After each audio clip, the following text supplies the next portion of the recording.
Gaurkoan Andoaindarrak eta Andoain irudietan aurkezteko asmoarekin gatoz.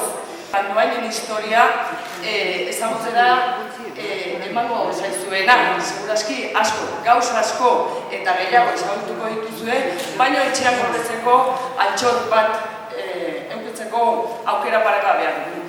Geruke ahaztu behar, orain dela gutxi arte, argazkigintza neurri handi batean profesionalen eskuetan zegoela eta argazkiak egiten zirela bakarrik une berezietan edo gauza bereziei. Jairen bat, ospakizunak, edo banaka erritu batzuei jarraituz, gaur egun gure bizitatik ia desagertu diren estudio argazkiak bezala. Eta amaitzeko liburu honetan sorpresa batzuk aurkituko dituzue.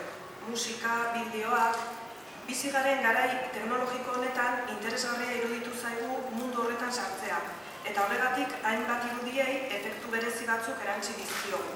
Errealitate areagotuaren eskutik posible.